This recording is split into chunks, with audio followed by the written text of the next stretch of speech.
Okay, and we're live. Yay! Um, I am not a big video person. I generally wouldn't share this kind of personal information, specifically on somewhere like YouTube. Yeah, this is more of a private journal kind of thing for me usually, but, I think in 2017, I think we're at a point where we're all suffering enough and miserable enough in different ways that the topic applies, and applies quite heavily to a lot of people.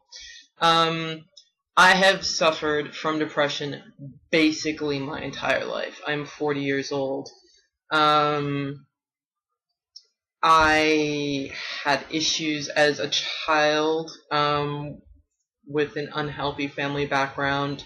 I came from a single parent family. My mother raised me.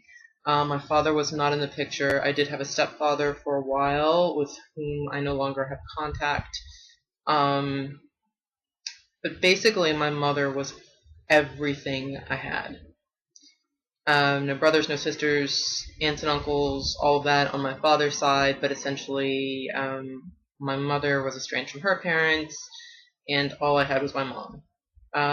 And she died when I was 23 years old. And a lot of people will say, well, 23 years old, you're grown, you're an adult, you're basically a woman. Why would that have such an effect on you at that age? I was a bit immature, I think, emotionally. And I had already, as I said previously, been suffering from depression. When she died, I literally lost all of the family I had. There was no one. There were no aunts, no uncles, no sisters, no brothers, no cousins. There was a very, very estranged stepfather, with whom I basically had no contact until the earliest part of this year. Obviously about 17 years later, and that turned out to be quite a mistake. In any case, the year started out like this. Essentially, I had been living with a guy in Thailand. I'm currently in Laos. I've been living with that gentleman. We had been off and on together for roughly 8 years. We'd had a relationship either as friends or apart, or in some way as he was part of my support system. I'm the only person to whom I ever really turned or shared or discussed these kind of things. I had had a near complete breakdown just prior to my mother dying. My mother had been my confidant during the recovery for that, and it was literally as I was talking to her every day, because we had been estranged for a while, and then I had started calling her once things had gone, completely belly up with a lot of my other friendships. Because, as I said, I hit a point in depression where depression tends to work in cycles. You hit a low, then you start to go up, you feel better, you hit a low, you start to go up, you feel better, and, it starts to look a little bit even, like it's, kind of, peaks and troughs that are all about the same. But what really happens if it goes completely untreated over any period of time is it starts to get worse and worse and worse and worse and worse, and the troughs get deeper and deeper and deeper. And generally, that's where you start seeing suicides. When just someone who suffers from major depression hits one of those troughs that they've just caught the cycle enough times that they're just tired of experiencing it. You've done enough times, you see it, it's coming, so it gets to the point that even when you feel better, it's just a matter of time. I was at a point where I was out of personally developed coping mechanisms as an artist, as a musician, as a DJ, as as a writer, as someone who would always turn to creative ways of coping. Even they weren't working anymore. Music never really gave out on me completely. There's a symptom of depression known as anhedonia, where you are unable to take pleasure in things that you would usually find pleasurable. Some people, like dance, music, art, whatever it is. During a real, genuine depression, very often that will fall away, and you will find that things that may have once touched you deeply, moved you deeply, were capable of restoring your mood, are no longer effective treatments. And that's when it gets really scary. When you see the things that you love most really stop being able to help you, because then you start losing hope. And I'm gonna try not to cry at any point in this. So in any case, the year for me this year started out, as I said, turning 40, which is a big milestone in anyone's life. I think this day and age, I had a relationship that I thought it was my only relationship ever. The only real kind of connection I had ever tried to make with someone that I thought this could be someone that, could, basically, I thought this would be the person, if there was going to be anyone that I'd be with for the rest of my life, period. That was it, end of story. And there were signs of severe passive aggression on his part, but repeating a cycle that my mother had with her relationship. I did the thing where you think you're going to fix them and you're going to change them, and if only there can be a few adjustments here and there made, everything will turn out okay, and eventually they'll come around. And things weren't working out that way. And in Thailand, I had what was originally diagnosed as acute emergency appendicitis. I went directly to the hospital. One of the doctors did a bit of a test, looked me directly in the face and said, basically, we have to operate on you immediately or you're going to die. My travel insurance, because I'm a U.S. citizen and America doesn't have the same quality universal care that some other countries do, I had to have my own purchased travel insurance. I also have other, a few sorted medical conditions. And obviously, you need to have some kind of cover. There was some kind of back and forth between the hospital, and I was basically dismissed from that hospital, which was a private hospital in Bangkok, being told, sorry, but they're not going to cover it. So you can essentially go home and hope you don't die.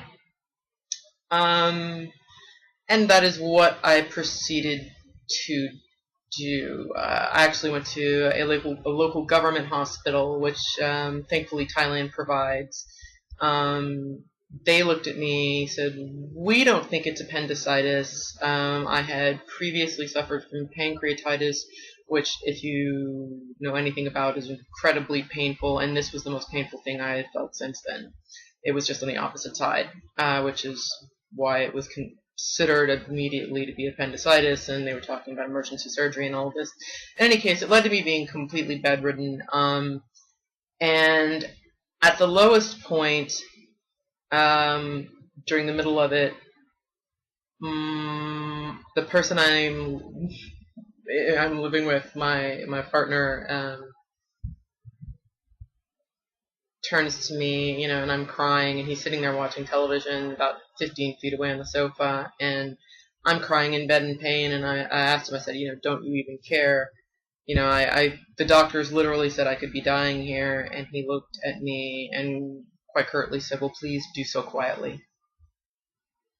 That clearly was the end of everything. That's kind of the bottom line right there when, you think you might be dying, and someone looks you in the face and says, well, at least just shut up and do it quietly. Everything was beyond repair at that point. I knew it.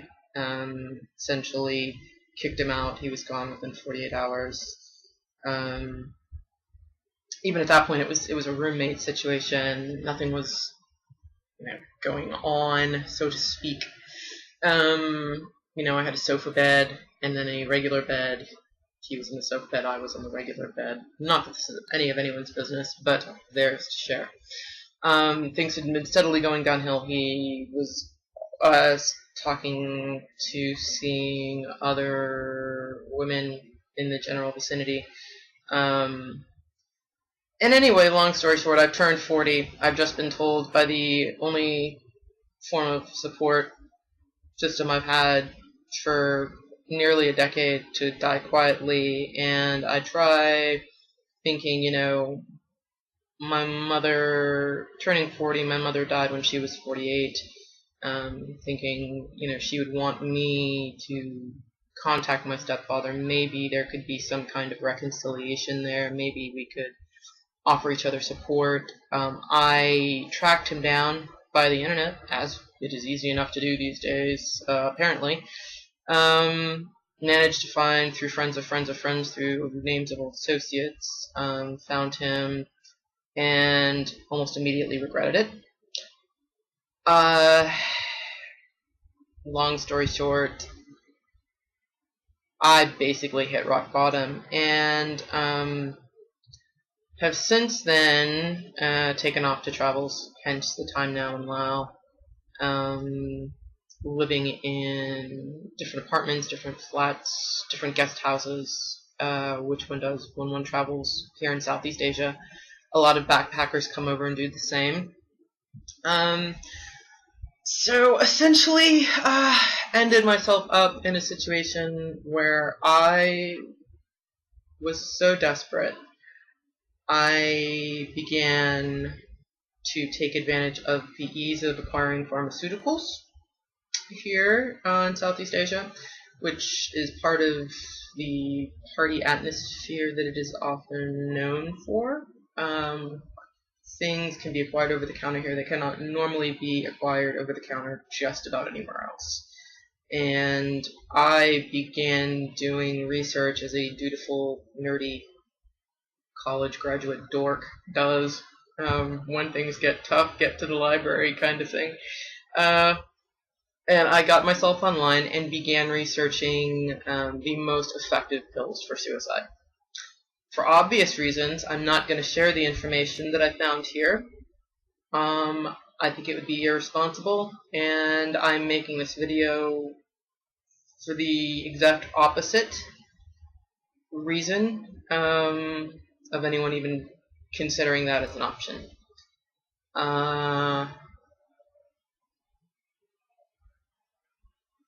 I don't have any answers. And in fact, what I'm coming to discover is that there aren't any answers. I've done yoga since I was 20. I've meditated since I was about 20. I have been a Zen Buddhist. I've been a Taoist. Was born into Catholicism. Originally went to Catholic school. Was the one really wonderful support system I did have in my life, growing up with my mother prior to my stepfather, and that was kind of a mixed bag as well, but with my godfather, Enrico, and he was very Sicilian and very, very Catholic, and so Mass happened Wednesday and Sunday and every Christmas, and so I grew up a very, very good Catholic girl, up to a point. In any case, I've looked and researched the answers that the world tends to hand one.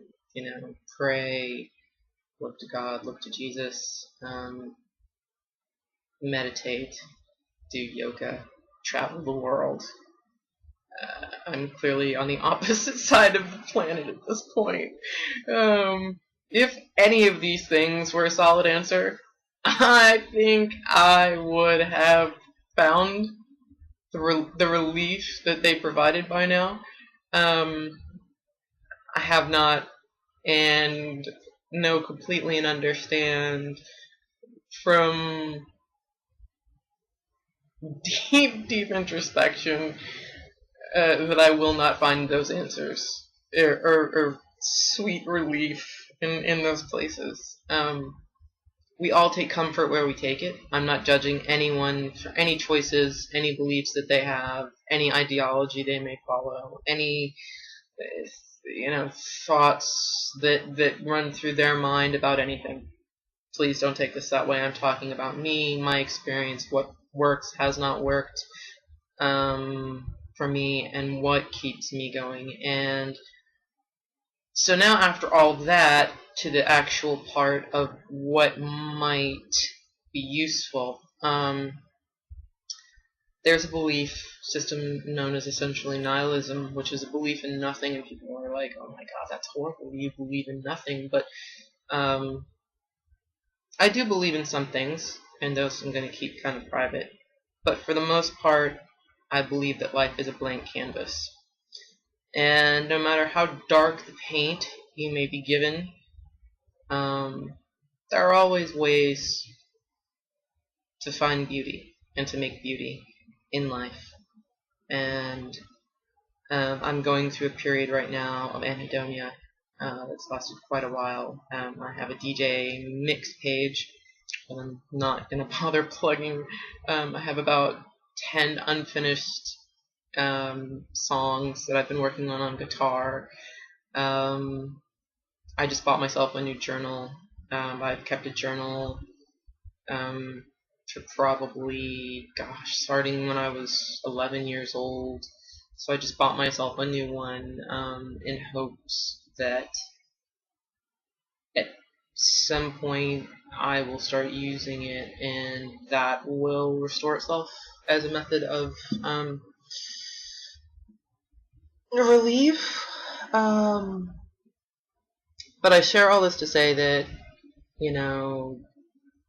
depression, sadness, all of these things are very real. And, if you get to the point that you just don't see a light at the end of the tunnel anymore, you just wait.